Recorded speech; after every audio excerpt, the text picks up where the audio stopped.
Hello. तो कैसे हैं आप तो अच्छे ही होंगे। मस्त अभी ये यूट्यूब का वीडियो देख रहे। कहाँ बैठे हैं? बेड पे, चेयर पे, सोफे पे, टॉयलेट में, कहाँ पे? बताने की ज़रूरत है लेकिन बता नहीं पाएंगे।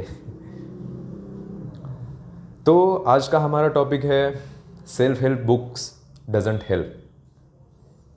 हिंदी में बताना चाहे तो ये सेल्फ हेल्प वाली किताबें जो होती है, जो अपने आप को अपनी आपकी मदद करने के लिए बोलती है, तो वो ज़्यादा मददगार नहीं होती है। तो क्यों नहीं होते, वो आज इस वाले टॉपिक में हम डिस्कस करने वाले हैं।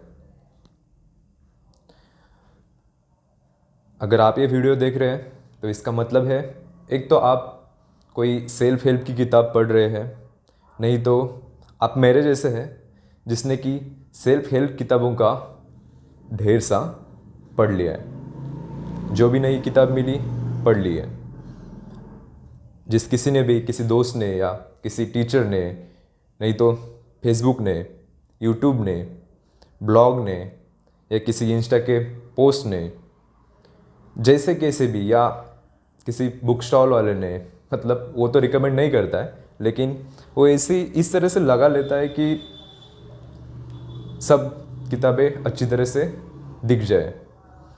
तब वहाँ के टाइटल होते, how to win friends and people, how to be rich, rich dad and poor dad. और कौन से याद रहे आपको? 7 peoples of highly successful people. Highly यानी कि कितने? जितना आप बनना चाहते हैं या जितने वो बने हैं। खैर वो तो अलग बात है। लेकिन इन किताबों के टाइटल भी ऐसे होते हैं कि इनको देखकर हम उन किताबों की ओर अट्रैक्ट हो जाते हैं, आकर्षित हो जाते हैं, और लगता है कि हमें भी पढ़ना चाहिए और इन्हें पढ़ के हम भी बहुत सक्सेसफुल हो जाएंगे, बहुत अच्छी पोस्ट कमा लेंगे, यूपीएससी एमपीएससी वाले, या कोई किसी एग्ज़ाम की तैयारी कर रहा है, जो कोई भी होगा। ये तो नॉर्मल है कि अच्छा लगता है कि वो किताबी देखिए, तो बाद में प्रोसेस हो जाता है उन्हें खरीदी करने का। ऑनलाइन भी बहुत सारे मिल जाते हैं, पीडीएफ भी मिल जाते हैं। ठीक है, कैसे भी करके हम उन किताबों को हासिल तो कर लेते हैं, अपने पास ले तो आते। बाद में प्रोसेस शुरू होता है उन्हें पढ़ने का, और पढ़ने के बाद में उसे इम्प्लीमेंट करने का। तो किताबें तो हमारे हाथ में आ गई है, और क्यों आई है तब की भी कहानी होती है। हम इन किताबों को कब पढ़ते हैं, इन किताबों के ओर हम कब अट्रैक्ट हो जाते हैं, या पढ़ने का मन कब करता है। तो एक बात समझने की कोशिश कीजिए, जब हमारे लाइफ में अपने 3 लेवल होते हैं। एक होता है करियर का लेवल, जो कि सब लोग उसे आजकल बहुत सारा इम्पोर्टेंस दे रहे हैं, लड़की हो या लड़का। मेरा तो मानना है लड़कियां ज़्यादा इम्पोर्टेंस दे रही है लड़कों से ज़्यादा। तो करियर का एक लेवल होता है, दूसरा होता है रिलेशनशिप का, और तीसरा होता है फैमिली का। अब लड़का होने के नाते मैं आपको बता सकता हूँ, ये मेरा एक अपना ओपिनियन है। लड़की पहले करियर देखती है, बाद में पेरेंट्स देखते हैं, और बाद में रिलेशनशिप। लड़कों के बारे में थोड़ा सा अलग होता है। लड़के पहले रिलेशनशिप देखेंगे, बाद में करियर देखेंगे, और बाद में पेरेंट्स। ये सही बात है। जिन्हें जो भी इस बात से एग्री करते हैं वो मुझे कमेंट में प्लीज़ बता दो, तब मुझे भी लगेगा कि मैं भी अकेला नहीं हूँ इस दुनिया में, मेरे जैसे और बहुत सारे लोग हैं, और एक कंफर्ट मिलने लगेगा। हाँ, तो मेन टॉपिक पे वापस आते हैं। टॉपिक हमारा था self help book doesn't help. तो उसके मेन 3 रीज़न है। पहला है कि हम उन बुक के पास, या वो बुक हमारे पास कब आते हैं, तब। पहला रीज़न, जब हम किसी डिफ़िकल्ट टाइम से जा रहे होते हैं, जो मैंने अभी 3 लेवल बताए, करियर का, रिलेशनशिप का और फैमिली का या पेरेंट्स का। तो जब भी मनचाहा करियर नहीं कर पा रहे हैं या कोई कोर्स है जिसके लिए आपने बहुत तैयारी की थी, नीट के स्टूडेंट हो सकते हैं, एमबीबीएस के लिए तैयारी करने वाले, जेई के हो सकते हैं, इंजीनियरिंग के लिए तैयारी करने वाले, और आईआईटी वाले लोग हो सकते हैं, एमपीसी यूपीसी वाले हो सकते हैं, बहुत सारे हैं। इतने होंगे कि हमें भी पता नहीं कि ये एग्ज़ाम होती है और इसके लिए भी तैयारी करनी पड़ती है। तो अगर वो नहीं मिल पाया, जिस कोर्स को एडमिशन लेना था या एमबीबीएस को एडमिशन लेना था लेकिन नहीं ले पाए हैं, इंजीनियरिंग को एडमिशन लेना था, सीओईपी में करना था, टॉप कॉलेज में करना था, आईआईटी में से करना था, लेकिन नहीं मिल पाया है, तो ये लोग निराश होने लगते हैं, कंफ्यूज होते हैं, फ्रस्ट्रेट होते हैं। लगता है कि मैं तो इतना होशियार हूँ, होशियार थी है, लेकिन फिर भी मुझे मनचाहा कॉलेज, मनचाहा डिग्री को एडमिशन नहीं मिल पाया है, या मनचाहा जॉब नहीं मिल पाया है, या जो मैं डिज़र्व करती हूँ वो मुझे नहीं मिल पाया है। तब लगने लगता है कि हमें कुछ ना कुछ तो अलग करने की ज़रूरत है यार, अपने आप में ही कुछ कमी लगने लगती है। लगता है कि मुझे अच्छे तरह से काम करना चाहिए, या मुझ में कुछ तो कमी है, कुछ तो बदलाव करने की ज़रूरत है, कुछ चेंज लाने की ज़रूरत है। तब ये किताबें आती हैं करियर के लेवल पे, रिलेशनशिप के लेवल पे अगर आपने किसी को प्रपोज़ किया है और उसने मना कर दिया है, किसी का ब्रेकअप हुआ है, या किसी की शादी हो गई दूसरे बंदे के साथ, तब भी, या घर के कुछ प्रॉब्लम हो सकते हैं, फाइनेंशियल प्रॉब्लम होता है, कम्युनिकेशन गैप होता है, कोई बीमार हो सकता है, तब भी जब हमें अपनी मन की लाइफ नहीं मिल रही होती, हमें जैसे चाहिए वैसे लाइफ में नहीं हो पा रहा होता, तब हमें ऐसे किताबों की ज़रूरत लगने लगती है। और तब हमें किताबें खरीदने लगते हैं, दोस्तों से मांग कर, थोड़े दिनों के बाद देने के, मतलब पढ़ने के लिए ले लेते हैं। ठीक है, हम किताबें पढ़ना शुरू करते हैं। किताबें पढ़ते समय तो हमें बहुत लगता है कि हाँ, मैं अभी बस बहुत ऊपर उठूँगा, बहुत कामयाब बनूँगा, बहुत सक्सेसफुल हो जाऊँगा, या बस दुनिया मेरी मुट्ठी में हो जाएगी, या जो भी करना चाहता हूँ बस मैं कल से ही शुरू कर दूँगा, अब मुझे रोकने वाला कोई भी नहीं है, कोई नहीं है, तुम भी नहीं हो, ऐसे लगने लगता है, कोई भी नहीं है। एक कॉन्फिडेंस आने लगता है, जो कि कॉन्फिडेंस कम हो गया था तो अब बढ़ने लगता है, और इतना बढ़ जाता है, लेकिन कितने टाइम के लिए? 5-10 मिनट के लिए, किताब पढ़ते वक्त, किताब पढ़ने के बाद। और बाद में क्या हो जाता है? बस वही पुराने थॉट्स आने लगते हैं और पुराना रोना शुरू हो जाता है। ठीक है,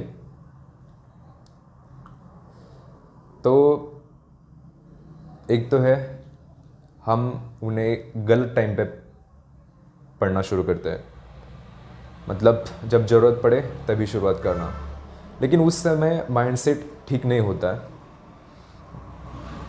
डिप्रेस हो सकते हैं, नाराज़ भी हो सकते हैं, कंफ्यूज हो सकते हैं, फ्रस्ट्रेटेड भी हो सकता है। तो ये अच्छा समय नहीं है इन किताबों को पढ़ने का। चलिए अब एग्जाम्पल लेते हैं। सोचिए कि आपको किसी ने डांट दिया है, या आप फ्रस्ट्रेट हो कि मैं ये चीज़ कर नहीं पाया, ये बात मुझसे हो नहीं पा रही है, या आपका मूड ख़राब है, और आपका दोस्त आता है, आपकी फ्रेंड आती है और पूछती है चल हम कहीं बाहर घूम के आते हैं, नहीं तो मूवी चलते हैं, नहीं तो कोई एंजॉय करते हैं, या कुछ नई बात करते हैं, या कुछ सीखते हैं। तब आंसर क्या होता है हमारा? नहीं यार, मुझे नहीं आना है, मेरा तो मूड ख़राब है, तुम मुझे अकेला छोड़ दो। मुझे शांति की ज़रूरत है, मैं नहीं आने वाला, बस मुझे कुछ भी करने का मन नहीं है। ऐसे होता है ना। अगर आपके दोस्त के साथ ऐसे समय में आप बाहर नहीं जाना चाहोगे, तब ये बुक पढ़ के आप खाक ऊपर उठोगे? कुछ नहीं, ऊपर तो नहीं उठ पाओगे, लेकिन आपके टाइम के साथ खेलोगे ज़रूर। क्लैरिटी भी नहीं मिलेगी कि हमारे प्रॉब्लम चल तो रहे हैं, लेकिन इनका सॉल्यूशन क्या है। मेरे दोस्त ने मुझे बहुत पहले, एक बहुत अच्छा दोस्त था, उसने बोला था कि तू सेल्फ हेल्प बुक पढ़ना बंद कर दे। तो आजकल ये होता है ना कि हम हर किसी पे डाउट लेना शुरू कर देते हैं कि नहीं, ये बंदा बता रहा है तो ये इसे कुछ मतलब गलत लग रहा है, ये इसे नहीं पता है ये सेल्फ हेल्प बुक कितनी अच्छी है, इसमें कितना अच्छा लिखा होता है, ये वो करने के लिए बोलते हैं, ये करने के लिए बोलते हैं, इतनी सारी अच्छी अच्छी राय दी होती है। और हर एक किताब कॉल्स फॉर एक्शन, मतलब एक्शन लेने के लिए बोला जाता है कि हाँ,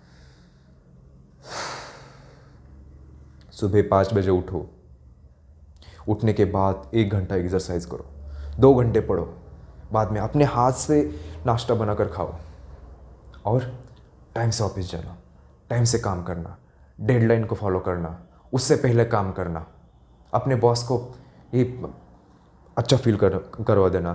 अरे खाक घंटा अच्छा फील करवा देंगे, हम ही तो अच्छा फील नहीं कर पा रहे, उस बॉस को क्या करेंगे? हम ही तो हमारे साथ खुश नहीं है, दूसरे को कैसे खुश रखेंगे? तो ये बात आती है। उस दोस्त ने मुझे उन्हीं दिनों बोला था कि तू भाई ये बुक्स पढ़ना बंद कर दे, लेकिन मुझे लग रहा था कि नहीं, ये बुक्स पढ़ूंगा तो मुझे मेरे प्रॉब्लम्स का सोल्यूशन मिलेगा और मैं आगे बढ़ जाऊंगा। लेकिन अब पूरे 3 सालों के बाद मुझे पता चल रहा है कि नहीं भाई, वो बोल रहा था वो सच था। क्यों? क्योंकि उन दिनों मैं कोई भी अच्छी चीज़ या कोई नई शुरुआत करने के लिए तैयार नहीं था अपने माइंड लेवल पे। तो बुक्स भी हेल्प नहीं कर पाई। बुक्स में एक होता है, हर एक बुक्स में, हर एक सेल्फ हेल्प बुक में एक्शन करने के लिए बोला होता है, ठीक है? प्रोएक्टिव रहने के लिए बोला होता है। प्रोएक्टिव यानी कि जो भी चीज़ करने, किसी के भी साथ जाना है तो बस आपने ही प्लान करना है, आपने ही उन्हें बुलाना है। नहीं तो बुक्स पढ़ रहे हो तो बस पूरा का पूरा ध्यान लगा के पढ़ना है।